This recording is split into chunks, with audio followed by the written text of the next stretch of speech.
Good morning, everyone. Welcome to this morning's webinar where we're discussing the Pengana Harding Loevner International Fund. Thank you again for joining us through this spring season of webinars at Pengana. This morning I'm delighted to be joined by Jingyi Li, one of the co-PMs with our Harding Loevner International Strategy. The webinar this morning should last around 30 minutes and we'll have hopefully plenty of time for questions at the end. Webinar this morning slides should take about 20 minutes or so and then 10 minutes for questions. So Jingyi is one of the co-PMs at Harding Loevner who've taken over our international strategy since May. And whilst the tenure has been relatively short, managing our fund, the track record at Harding Loevner dates back to 1989 and they manage over $84 billion in US of clients' money for a long period of time, with ESG at the heart of everything that the team do. Culture is incredibly important for us at Pengana, and you'll see that permeated through the team at Harding Loevner. It's a deep, diverse, distinct investment team, and something that you'll hear us say a lot is this collaboration without consensus. That really underpins an investment process that is delivered for our investors and their investors, particularly in moderate to falling markets.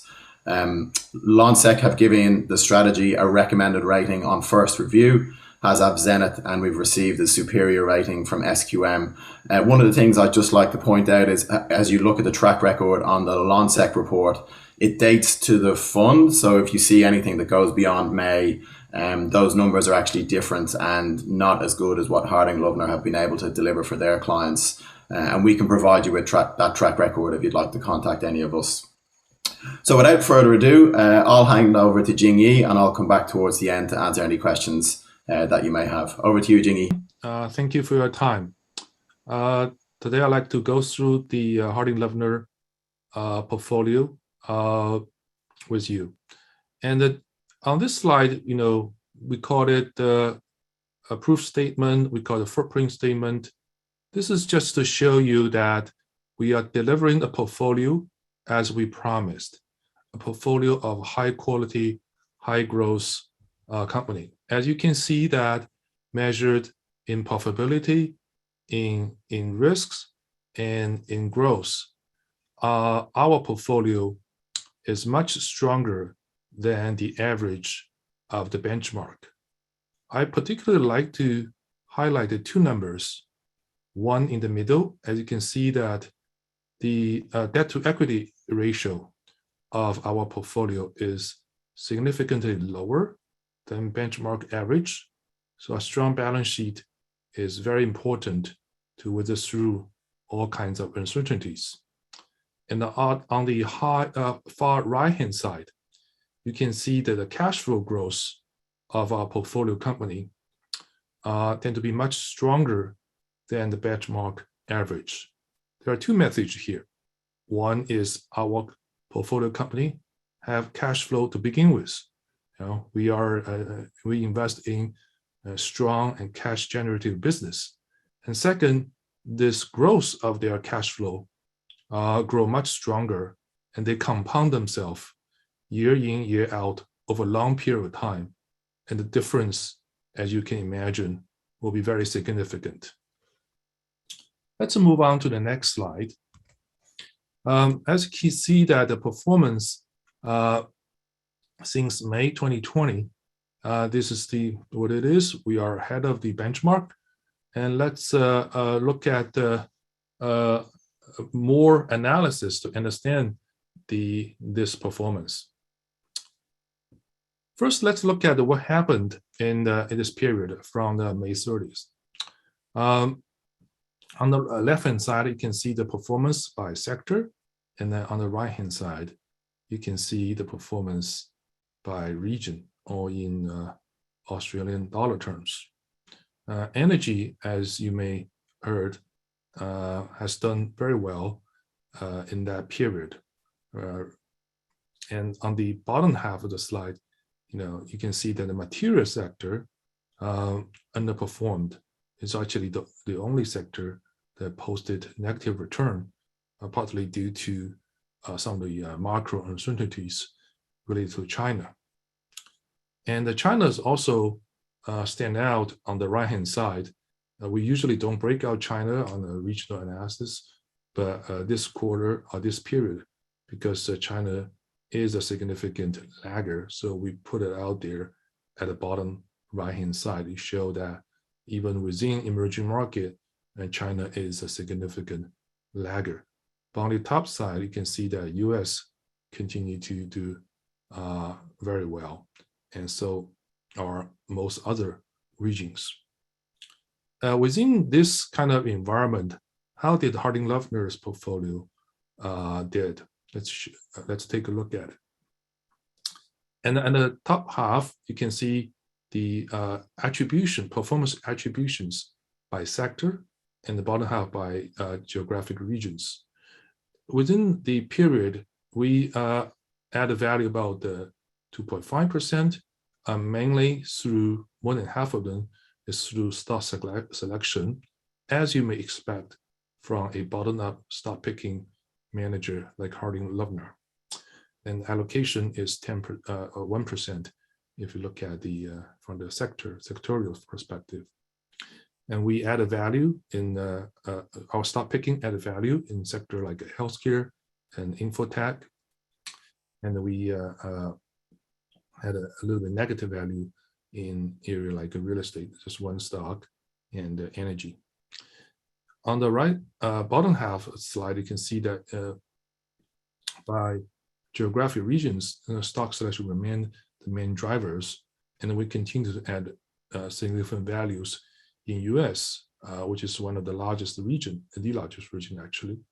In emerging markets, the stock selection is negative. We talk a lot. We mentioned China, but here, in fact, the big negative selections are often come from countries or business outside China, which I will talk about in a few minutes. And let's keep going. So with that performance and attributions covered, I'd like to share some thoughts in our minds, and probably in many investors' minds. There's 3 big points I want to highlight here. One is relatively short-term topic. So the world is unfortunately still struggling with a pandemic. Different parts of the world may be in a different situation, but gradually we are coming out of this. But that remains a challenge because we, as a whole, need to deal with supply chain issue, various labor shortage issues, and different government, different countries may handle this recovery in a different way. So that's the big topic. If you're interested, please post questions and we can discuss later in this presentation. The middle point is actually one of my favorite topic. With all this headline news, sometimes pretty negative news about the pandemic, about the macros, the market, in my opinion, underappreciated the kind of a strong trend of innovations that remain extremely robust. And we'll talk about many sectors in the software, in data science, in biotech, in computer hardware, semiconductors, in industrial automations. And all this business, innovative business under very good leadership and under very, very capable scientists and the managers continue to push the boundary, this so-called endless frontier, continue to push the boundary of their innovations, delivering very, very exciting products. And there are even more exciting products on the horizon. And sometimes I feel that the market may be too obsessed with a lot of short-term challenges and may not pay enough attention to this kind of long-term innovations that are on the horizon. And lastly, this in the past couple of months, China is obviously very much in everybody's mind. And here I'd like to spend a few minutes to talk about that. Next slides, please. So at Harding Loevner, we have a very long history of covering Chinese companies. I myself has been a China analyst for over 10 years at Harding Loevner. Before that, I'm also an investor focused on China. And with all this negative headline news, we continue to see from a bottom-up fundamental perspective, many high-quality, high-growth companies emerging from China. And currently, as we show at the bottom half of the slide, we cover 57 companies within China. These are generally large cap companies. And I want to emphasize is that these companies, the 50 plus companies, come from all kinds of sectors in all kinds of business, which is probably not fully reflected in a lot of headline news because the top 2 or 3 news outlets generally focus on sort of 1 or 2, a handful of quote unquote famous or widely owned Chinese internet companies, or maybe recently some real estate companies. But from based on our bottom-up fundamental work, we see very diversified opportunities from many sectors. But then, if you look at the top half of the slide, you can see that we compare the quality growth characteristics of our Chinese coverage. You can see that they are very strong business, measured in profitability and operating at a very low leverage in the middle, low risk. And as you may expect, that this business are growing at a fast pace. So with all this, such a wide variety of opportunity set, we are confident that we can continue to find investment opportunity in China. So let's move on to the next slide. Just here to show you what we actually own in our portfolio. If you recall, the global benchmark, equity benchmark, has a China weight about 4%, roughly 4%. We are overweighting China. Our portfolio has about 7 or 8% in China. So what we actually have in China, here's the list.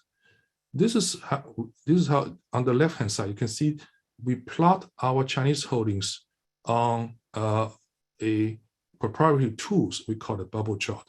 So is to plot the quality and growth of our Chinese holdings using our proprietary algorithm, ranking their quality and growth against all companies in the universe. Okay, and the rank are based on historical facts.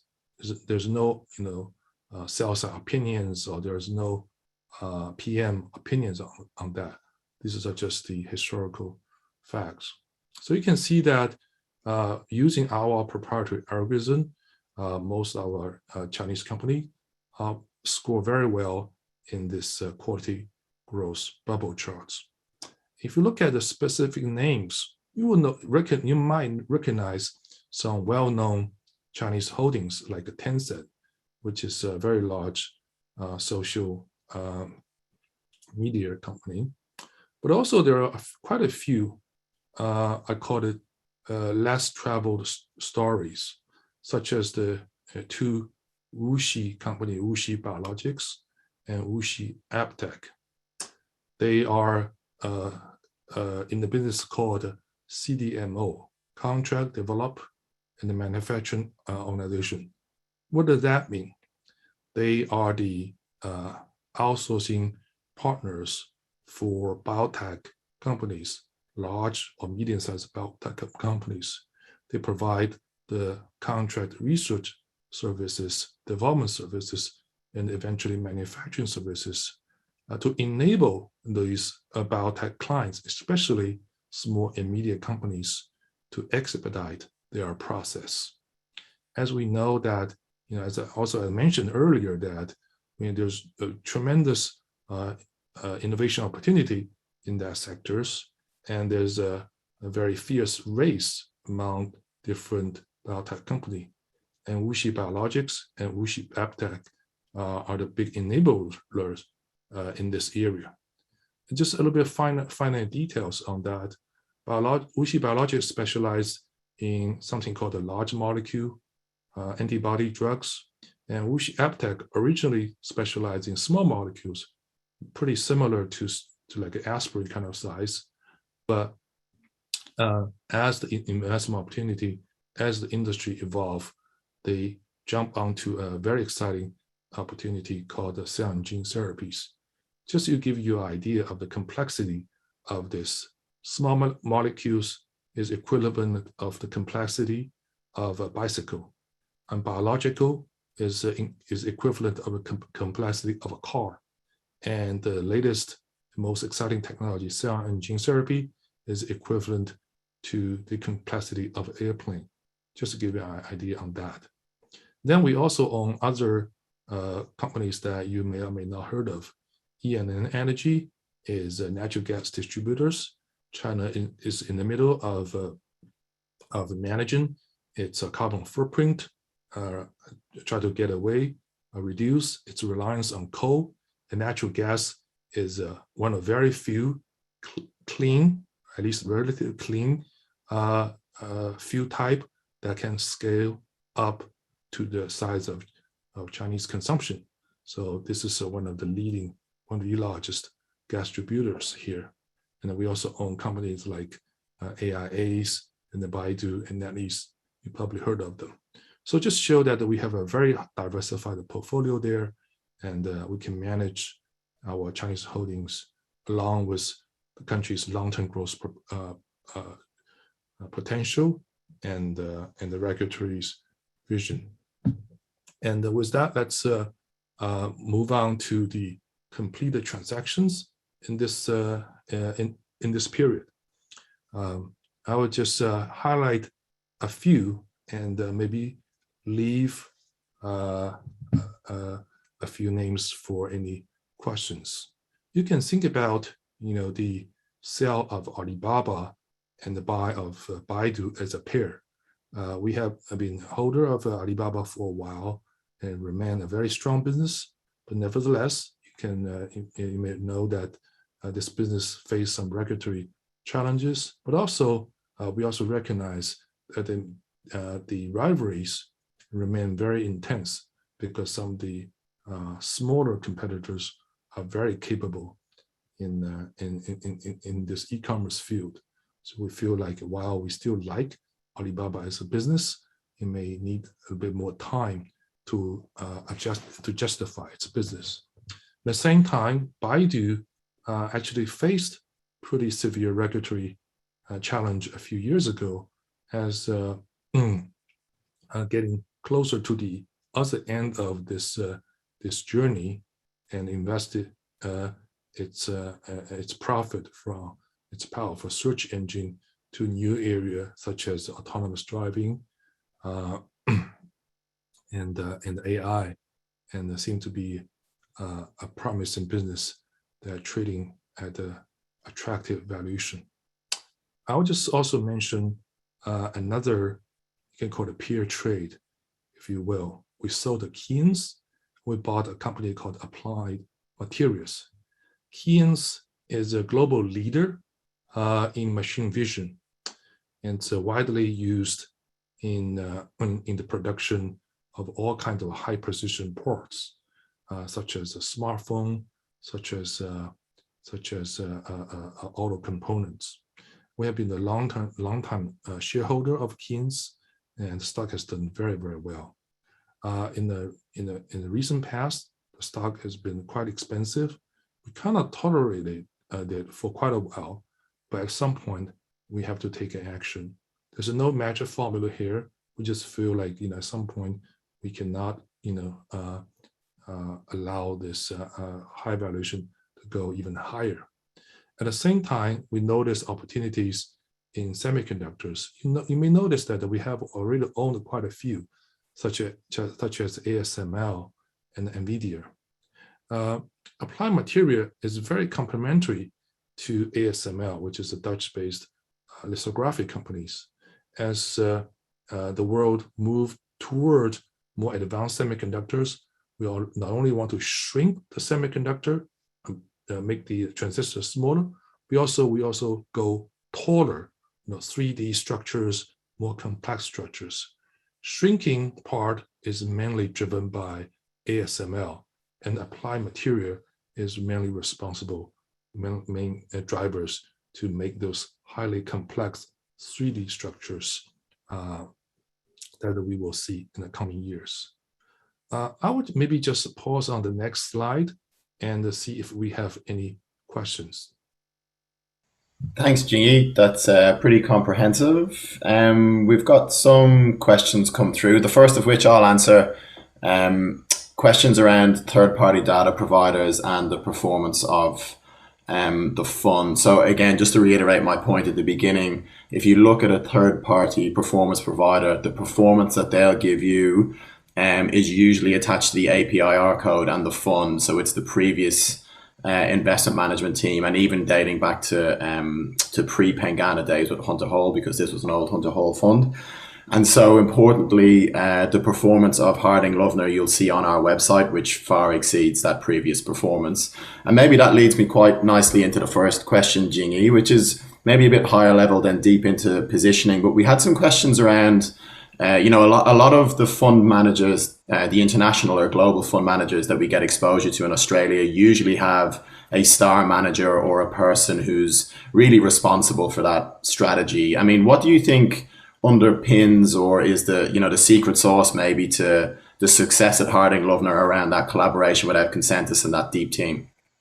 Yeah, you hit on it now. The collaboration without consensus is really a key culture at the Harding Loevner, and we don't have this kind of a star system. What we have is a group of analysts and PM working together, follow the exact same investment philosophy, exact same investment process, and everybody exercise their best judgment, but in the end we need to collaborate. So let me spend just 1 minute to summarize our investment process. In many ways, our process is driven by our analysts who understand our investment criteria: quality, growth, fundamental, and these are very experienced sector experts. Some are regional experts. They take that philosophy, they take our investment process, investment tools, and just pick the best companies in their dedicated areas. They start from the universe of something like 5,000 companies and do that work and zoom down to a pool of companies around the 470 companies. These companies are vetted and rated by our analysts that certified to meet our quality growth standards. In that process, they need to do a lot of sort of like peer reviews and the debates, and then vetting through that process.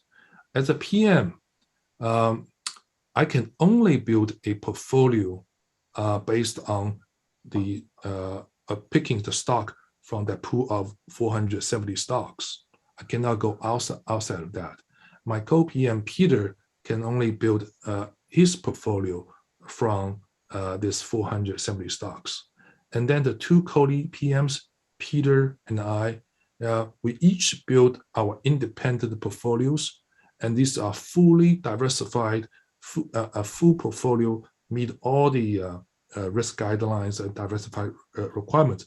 On its own, both portfolios, both models are a fully diversified portfolio, but then we combine these two. So as a client, you get 50% from Peter's model, 50% from my models.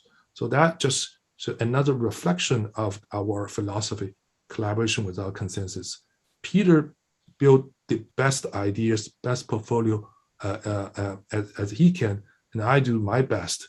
And then we discuss during that process, but we don't have to reach any agreement, any consensus. We don't do any horse tradings. So, the clients simply get a 50% or 50%, and that turned to be the best way to construct a good portfolio. And just add one more details. In addition to two co-lead PMs, we have several paper PMs who also do the exact same thing, building a full portfolio from security that in that pool of 470 stocks. And that's a great communication tools that paper PM signal to the co-lead PMs. In their mind, these are very experienced portfolio manager. In their mind, what's the best portfolio to have in this environment? So you can see that there's no top down, so any PM driving analysts to do what to do, or any kind of one person driving everybody, other people's decision-making process. It's very independent, and it's also we collaborate and communicate frequently. Great. Hopefully that answers your question. Yes, thank you. So there's lots of questions around China, and I think we covered off some of the company analysis and the work that you've been doing there. But one of the things that people seem to be interested in is, if you look at that graph where you looked at the bubble graph and how the quality of Chinese companies is not based on opinion but historical facts. Like how important are these historical facts when the regulatory environment has undergone such change there? Yeah, yeah. This is a very good question. It's what we like about this bubble chart is it is based on historical numbers, so it is a very objective factors. But does not mean that this is the only factors we consider. So. But it's just a starting point for our analysis and discussions and debates. And it's very true that in the past several months, Chinese regulators have taken a lot of actions that concerns the capital market, especially foreign investors, but actually also domestic investors. And we try to understand the rationales behind the regulatory actions. Generally speaking, we think that the regulators have certain long-term objectives, basically to grow Chinese economy from the current level, which is about the 10,000 US dollar GDP per capita, which is like a mid-income country, to the next step, according to their long-term vision, is to become an entry-level developed countries, will be like a 20,000 US dollar GDP per capita, maybe a little bit higher. They need to do a lot of structural reforms to get there because the old development model will not work. So they are in a and because of the trade war and the pandemic, the current administration feel like they're a little bit behind the eight balls. They're a little bit short on time. Once they feel like they are coming out of the pandemic, they start to roll out lots of actions that it's sort of overdue. So that's why we feel like there's a sense of urgencies here. But at the same time, we definitely should recognize that the political system, this is authoritarian regimes, they can do what they are doing. So the check and balance is different. Is very different from other parts of the world, in mostly democratic countries. So they can roll out these kind of actions very, very fast. Only about 2 years ago, we feel like this kind of strong draconian actions may have helped China to contain the pandemic, but we also are now seeing that this kind of very draconian actions may disrupt the economies. So we need to be pretty careful about that, understand the long-term objective of the regulators, the policymakers, and adjust our portfolio along that line. But our last thing I will say that our portfolio has a a risk guidelines on how much at max we can own in different parts of the world, and there's a upper limit in how much we can own in China. So even, let's say, any particular PMs really want to own a lot of China, our risk guideline would not allow us to do that. Great, thank you. We're just ticking over time, so maybe the last question, which is a pretty straightforward question, is roughly how many stocks are usually in the portfolio, and what has been the minimum and the maximum historically? Yeah, so as I mentioned, this portfolio is a combination of two sleeves, Peter's and mine. Each of us usually build a portfolio around 50 stocks, and because both sleeves are built independently, there's a little bit overlap, but not a lot. So when you combine these two sleeves, you end up a portfolio of 70 plus stocks. And in our risk guidelines, we put an upper limit at 75 stocks. Right now it's probably 73, 74. Historically, this is the range. Either mid 60s to low 70s. That's our range. Great, thank you.